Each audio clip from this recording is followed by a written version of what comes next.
Mike's boss, Kepar, asked him to check out the hotel's electrical setup for the upcoming upgrades.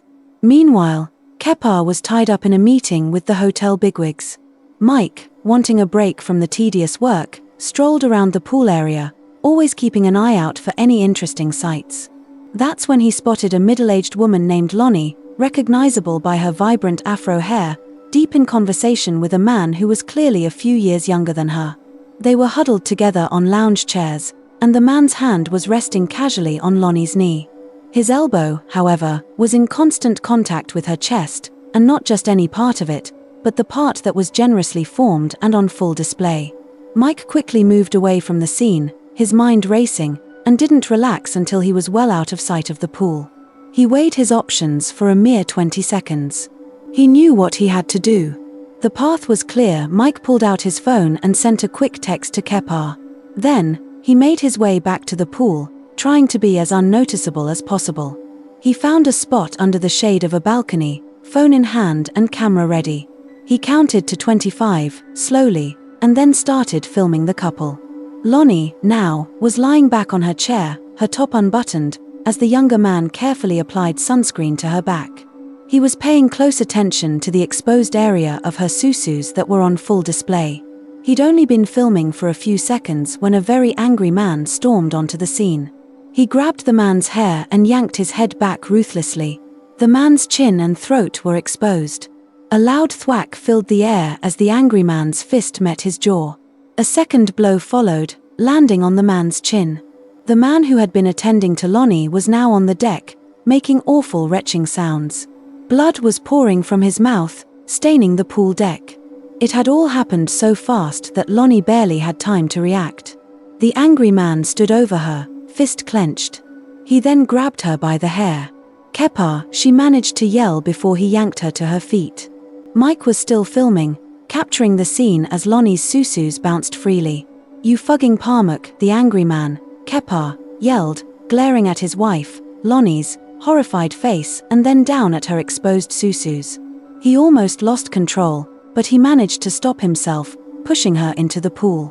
He then went on to throw the chairs and tables around before spotting Mike. He slumped, then headed towards him. "Mike, get me to the truck before I end up in jail," Kepar said, tears streaming down his face. Mike led Kepar to the parking lot and into their work truck. Kepar was in shock. Mike drove them home in silence, save for the occasional moan from Kepar. When they got to his house, Mike walked him inside. Kepar sat at the kitchen table as Mike got 2 beers from the fridge. He handed Kepar one and opened his own, sitting down across from him. Kepar's intense stare made Mike uncomfortable. Mike studied Kepar's face for a long moment before asking, "Did we get the contract?" Kepar blinked, then burst into laughter. "You dumb fuck," he muttered, taking a drink of his beer. Mike's question seemed to snap Kepar out of his daze. "That lying Pamuk said she was with her mother. She left yesterday. She's probably been banging that Manu since yesterday afternoon. I called her mother. Said she was in the shower. Lonnie called me back. If she was at her mother's place at 10 this morning, no way she drove to downtown by the time you found her with that Manu. So her mother lied," Mike realized. "Her mother knew," Kepar said. "Been doing this all this time. Now, how long has this been going on? Is Manu the first, or one of many?" It was a valid point. Mike thought about it on the drive home. It was possible, maybe even probable, that Kepar's wife had help from her own mother. When Mike got home, he saw his mother-in-law's car. He went around the back, knowing his wife, Melanie, and her mother would be inside, drinking coffee. He was right. But the volume of the conversation was a surprise. "Holy shit, Mom," Melanie was saying. "You know how Dad hates Manu. What were you thinking?" Mike was proud of Melanie's reaction. They had promised each other faithfulness. They agreed on that. "Don't call Manu one nut," Lonnie said. "It was an accident. He's still good." "That's not the point," Melanie said. "You were with another man, and Dad found you. I warned you. I thought we were far enough away. I don't know why your father was there. He never goes to hotels. Do you think he's cheating?" "No," Melanie said. "Dad loves you. He'd never cheat. He must have been shocked. Manu was just putting lotion on my susus, Lonnie insisted. He was a gentleman. I'm sure he was. Dad broke his jaw. How are you going to handle this? I'll stay with you for a few days. You know how Kepar adores me. He'll get over it. If he doesn't find out about your other mistakes, Melanie said. Other mistakes? Mike thought, realizing Melanie knew. This was unsettling. He slipped out the back and around to the front. The women stopped talking as he opened the door. He nodded to them, got a beer, and went upstairs. He knew they were wondering how much he knew, what he would do. He decided to keep them guessing. The situation was awful, and Melanie's role was disturbing. It was hard to believe Melanie knew about her mother's affairs and never said anything. He had just finished dressing when Melanie came in. Mom and Dad argued. Mom wants to stay with us. I said she could. I hope you don't mind. What kind of husband would I be if I minded? Mike asked. Your parents deserve respect. Your dad has been good to me. Melanie studied him. He thought he saw a flicker of guilt. That's why I love you, Mike. You treat us like we're special, Melanie said. I've worked with your dad for 5 years. He's special. He gave me my first real job. He's a good boss, a great father-in-law, and the best dad. Mike's praise didn't seem to please Melanie. She might have felt guilt. Lonnie spent dinner asking questions about work. She was trying to figure out how much Mike knew. Mike avoided mentioning Kepar and the hotel. He decided his wife and her mother weren't the only ones with secrets. After dinner, Mike said he was going to feed the dogs. He left his phone recording on the counter. It was dark when he finished. The women were watching TV. Mike pocketed his phone and went upstairs. He listened to the recording. It was shocking. The women were plotting how to get Kepar's forgiveness. Melanie suggested Lonnie give Kepar more oral quap and let him have her backrot. Lonnie wasn't interested. Manu wanted my backrot, but it wasn't fun, Lonnie admitted. Kepar doesn't care for it.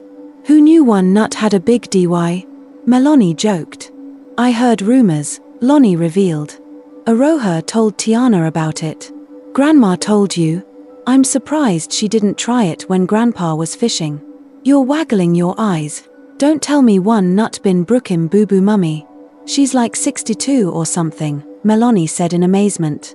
It was a couple of years ago, and I hope to look as good as Mom when I'm her age, Lonnie said. Manu loves that it's a mother-daughter combo.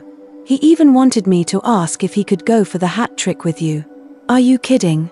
He's almost as old as Dad and only has one nut, Melanie said. I can't imagine being with him. How big is his DY, anyway? You wouldn't be disappointed, Lonnie replied. Just make sure I'm not bouncing a little Manu grandkid on my knee. I've never cheated on Mike, Melanie said. I want Mike to father any kids we have. I love him. I love your father too. I don't want a divorce, Lonnie insisted. He works a lot, and we don't have sex often. That's why I needed Manu. Really, Mom? What about George and Jeff and God knows who else? Let's watch Survivor, Lonnie said, changing the subject. Mike saved the recording and went to bed. He had a lot to think about. The next day at work was tough. Kepar gave out assignments. They exchanged glances as Kepar stumbled. Kepar and Mike worked together, so Kepar got in the truck. They were wiring a house, so they talked. Kepar talked all morning.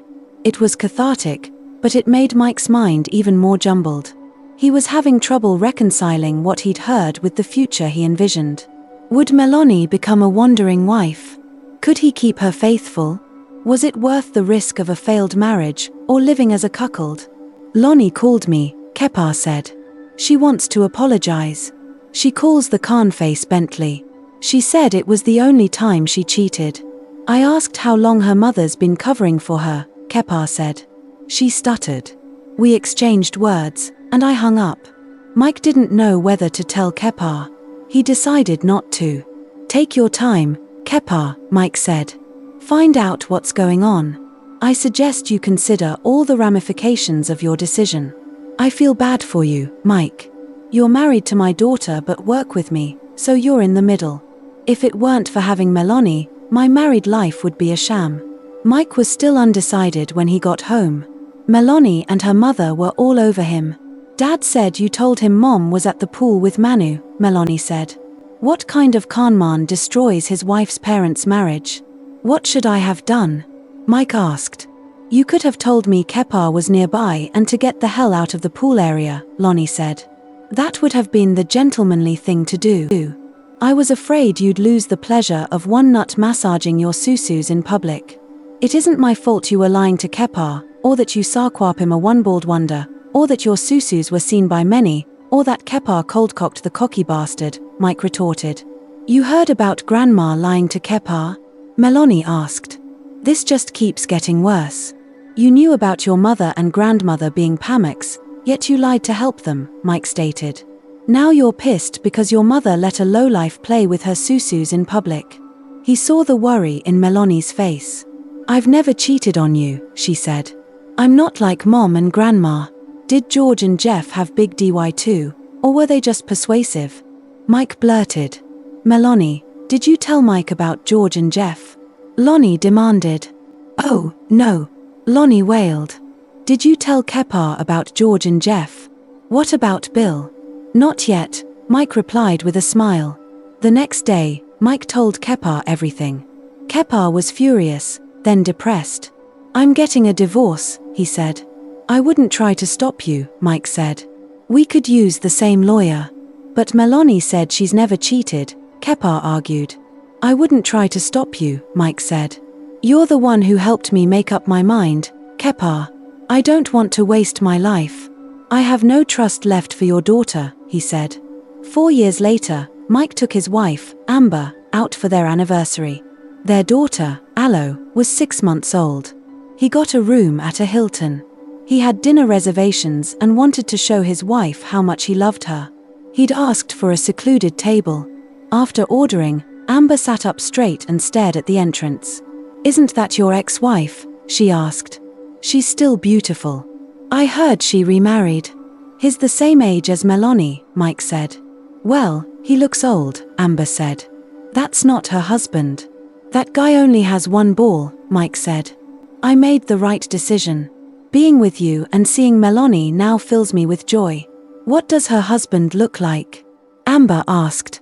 He looks just like the guy coming through the door with the baseball bat in his hand, Mike responded as he thanked his lucky stars.